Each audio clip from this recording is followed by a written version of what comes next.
Salut YouTube, dans cette vidéo, je vous montre une méthode pour faire échec et mat avec un roi et une tour contre un roi. Pour cette méthode, évidemment, on va coordonner le mieux possible le roi et la tour. Il y a quelques positions clés à connaître et une petite notion quand même importante. Allez, on y va. Donc on va commencer par vider l'échiquier. Donc voilà, je vais mettre donc un roi blanc, une tour, bon, dans les coins, voilà. Puis le roi, on va dire ici, en E5. Donc, comme pour l'échec et mat avec roi-dame contre roi, d'ailleurs j'ai fait une vidéo sur une méthode pour faire échec et mat avec roi-dame contre un roi seul. Je vous invite à la regarder, je la mets en fiche. Le but c'est le même, c'est de pousser le roi sur un bord de l'échiquier.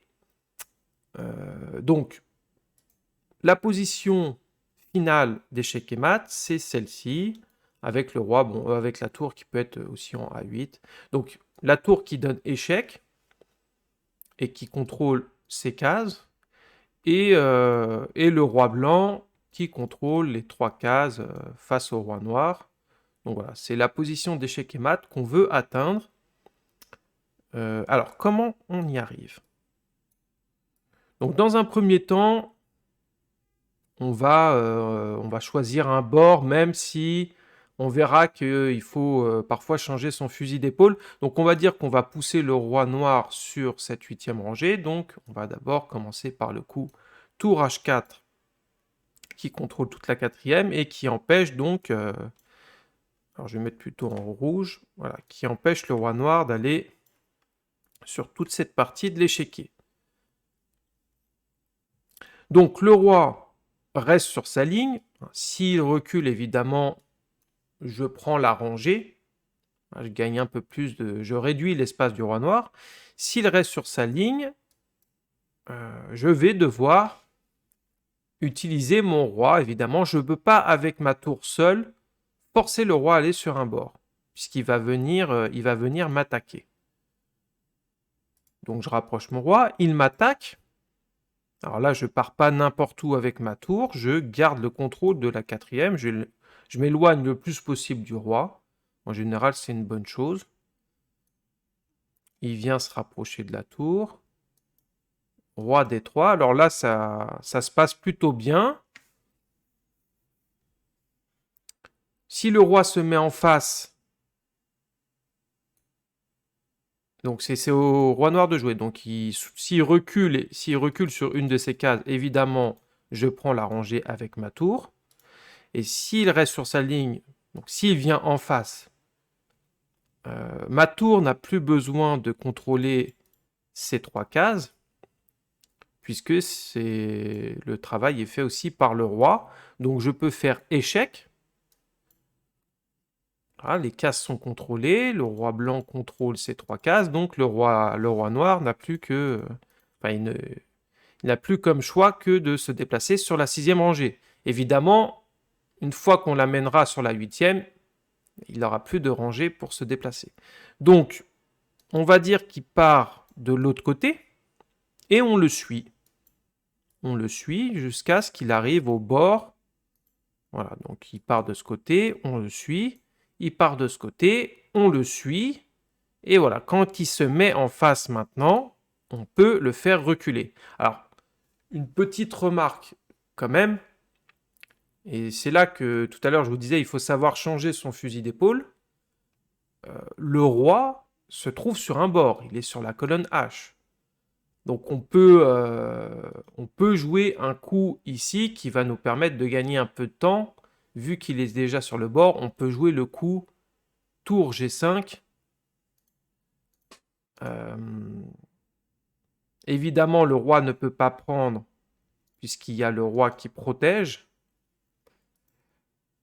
Et voilà, le roi noir est immobilisé sur ces 4 cases. Enfin, et disons qu'il ne peut se déplacer que sur ces 4 cases. Donc il va venir là et on va s'arranger pour avoir la position finale. Ça pourrait être...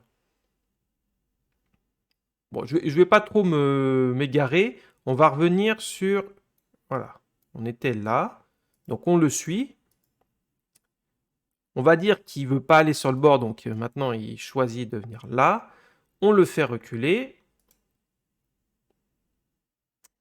Voilà, roi en face, donc on pourrait le mettre en F4 en se disant il va venir lui-même en face. Mais bon, donc on se met en face. Là, le roi noir a deux choix. Soit il part en D6, soit en F6. Bon, évidemment, s'il part sur une case de la septième, on prend la rangée avec la tour. Donc on va dire qu'il vient en F6. Et là, il y a une notion importante qu'on retrouve dans beaucoup de finales et pas forcément dans ces finales d'échecs et maths élémentaires, c'est le coup d'attente. Très important et beaucoup d'enfants qui apprennent les échecs, surtout dans les écoles évidemment, parce qu'en club on comprend assez vite. Enfin, disons qu'on est amené à avoir beaucoup plus ce type de finale. Le coup d'attente, c'est un coup qui va permettre de donner le trait au noir. En gros, on va dire, tiens, je veux pas jouer, je veux que ça soit toi qui joues. Et là, c'est ce qu'on aimerait. On aimerait que ça soit au roi noir de jouer, qu'il se mette en face et qu'on puisse le faire reculer. Bon, j'ai travaillé en scolaire et donc j'ai vu ces fins de partie où il y a un enfant qui se met en face avec l'idée de faire échec, mais évidemment le roi noir se décale. Et là, mais alors comment c'est possible? Je me remets en face, il se décale, mais du coup je n'arrive jamais à avoir les deux rois en face. Et au bout d'un moment, les enfants perdent patience, font échec, le roi part de l'autre côté et on n'arrive plus du tout à coordonner les pièces. Donc le coup d'attente très important, c'est un petit coup qui ne change pas grand-chose à la position. On joue tour B5. Et, et voilà, simplement, si le roi vient en face, on le fait reculer. Donc il part de l'autre côté, on le suit. Alors on va dire qu'il ne se met pas sur le bord puisqu'il y a cette technique aussi euh, avec le roi et la tour pour bloquer le roi sur un bord. Donc on va dire qu'il se met en face. On le fait reculer, échec. Il recule. On avance. On va dire qu'il part. Alors s'il part de ce côté, encore une fois, le petit coup d'attente. Hop. S'il vient de l'autre côté, bah, on peut donner le trait avec un coup d'attente, mais évidemment, on ne va pas mettre la tour là parce que il va venir nous chasser. Donc, on l'a fait passer de l'autre côté. Et là, encore une fois, si le roi se met en face, on le fait reculer. Il part de ce côté, on le suit. Bon, voilà, on va dire qu'il vient là. Là, je ne change pas de méthode puisque je suis vraiment très proche. Roi ici, échec. Il recule. Voilà. On va dire qu'il vient ici. Alors, je fais pas mon coup d'attente ici, puisque là, il vient me chasser au bout d'un moment, donc je fais passer ma tour de l'autre côté. S'il se met en face, j'ai l'échec et mat en A8. Et s'il part de l'autre côté, je le suis. Et voilà, donc là, au prochain coup, c'est échec et mat. Il n'a plus de case pour se déplacer. Il vient en G8 et tour A8, échec et mat. Voilà, je remonte. Toutes les cases sont bien contrôlées. Donc voilà, c'est assez simple, mais il faut quand même réfléchir un petit peu, voir les cases qui sont contrôlées. Alors après, il y en a qui vont montrer d'autres méthodes, qui vont par exemple commencer comme ça, ils vont rapprocher le roi, et à un moment donné, ils vont choisir, voilà, il y en a qui montrent plutôt cette méthode. Le roi et la tour qui se coordonnent pour faire un petit peu comme avec le mat roi-dame, pour faire une espèce de filet, et, on le réduit petit à petit. Voilà, on réduit l'espace de cette manière. Par exemple, voilà. Voilà, donc... Alors, je montre quand même une petite chose, bon, qui arrive très rarement avec le mat 3 tours, mais pour ceux qui montrent cette méthode, j'ai déjà vu chez les enfants, donc... par exemple, ils appliquent bien cette méthode, mais au bout d'un moment, ils savent plus trop comment faire. Et bon, j'ai déjà vu aussi ce genre de choses, donc des enfants qui oublient le pat. Donc j'en ai parlé avec le mat, le mat roi-dame. Le pat, c'est une position particulière où le roi donc, ne peut plus bouger, peut plus se déplacer, mais il n'est pas en échec. Donc c'est un match nul, le partage du point. Et évidemment, ce n'est pas une bonne opération pour les blancs. Donc il ne faut pas jouer ça. On peut le retrouver aussi à force de réduire de cette manière. Voilà, donc la tour est protégée et le roi ne peut plus bouger, il n'est pas échec. Bon, donc moi je suis pas trop fan de cette méthode. Voilà, je vous conseille de coordonner pour avoir la position de base, c'est voilà, cette position très au noir. Si c'était très au blanc ici, par exemple dans cette position, on n'a pas vraiment de coup d'attente. Si on joue ça, il joue ça et on ne peut pas faire échec. Donc on n'a pas de coup d'attente, on met le roi en face, il vient là, on fait passer la tour de l'autre côté. Et voilà, c'est au roi noir de jouer, il se met en face et on le fait reculer. Sinon, on le suit. Roi en face et échec.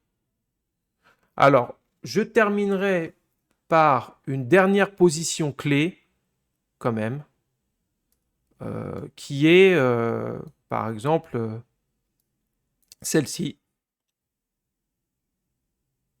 Une façon de... Alors, comment on ferait échec et mat, là? Quelqu'un qui veut forcer les événements ne trouvera pas l'échec et mat. Il va se dire, c'est bizarre, je mets mon roi en face, mais après, il se décale ici. Si je l'attaque, il part de ce côté. Je vois vraiment pas comment on peut faire échec et mat rapidement en 2 coups.